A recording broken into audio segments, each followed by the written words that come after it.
د ماسخوتن مونږ سټم پوری کیږي سټم قضا کیږي او آیا د شپې 12 بجو نه وروسته مونږ د ماسخوتن مونږ کولی شو او کنه نشو کولای.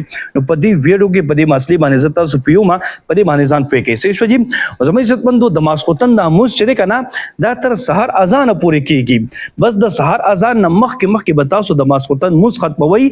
سحر اذان پوری د ماسخوتن مونږ وخت شي په اکثر خلکو کې دا خبره مشهور ده وای چې د شپې 12 بجو نه وروسته د ماسخوتن مونږ نشي کولای.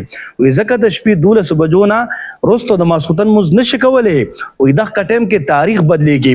زموږ عزت مندو د ټیم کې تاریخ بدلیږي خو هغه انګریزي تاریخ بدلیږي. ګوره اسلامي تاریخ د ټیم کې نه بدلیږي.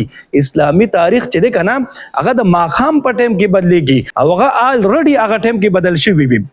زموږ عزت مندو د ماسخوتن د مونږ چې ده کنه د شپې 12 بجو نه وروسته بالکل تاسو کولی شئ. ګورئ کم خلک چې دا خبره کوي چې د شپې 12 بجو نه وروسته د ماسخوتن مونځ نشي کولی بالکل غلطه خبره کوي. دا ګورئ نو که د سحر اذان ته داسې یو 10 منټه پاتې دی وخت او تاسو په دغه ټیم کې د شپې د مونځ تاسو ختمولی شئ کولی شئ پکې نو بالکل تاسو کولی شئ. صحیح شو که نه. اکثر خلک ګورئ اکثر خلک د شپې چې 12 بجې شي او مونځ نه وي کړي د څه د ودې نه پې ناوخته شي مونځ نه وي کړي او 12 بجو نه خبره ووري بس بیا دغه ټیم کې مونځ نه کوي وایي مونځ قضا شوی دی د ماسخوتن. نو دغه خلک بالکل په غلط فهمۍ کې اموخته دي. دغه خلکو د زما گزارش دی که تاسو باندې چرې ناوخته شو 12 بجو نه خبره ووري دا 1 بجه شوه 2 بجې شوې 3 بجې شوې بالکل تاسو د ماسخوتن مونځ کولی شئ. چې سهار اذان ته بس ټیم پاتې دی 10 منټه پاتې دی په وخت پاتې دی نو دغه ټیم کې هم تاسو د ماسخوتن مونځ کولی شئ. صحیح شو جي. د ماسخوتن مونځ دا وخت چې دی کنه سحر اذان پورې دی.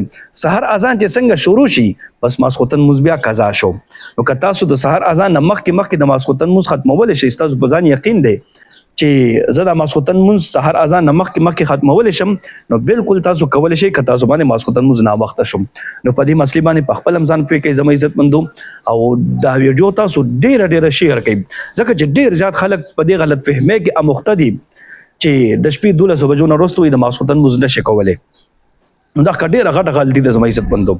نو په دې باندې په خپل هم ځان پوه کوئ او نور مسلمانانو سره دا ویډیو تاسو ډیره زیاته شیر کړئ چې هر مسلمان د دې مسلې نه ځان خبر کړي او تاسو ته هغې دعاګانې کوي. الله رب العزت موږ خوشحاله باد ساته. دعاګانې کوي دعاګانې به کوو.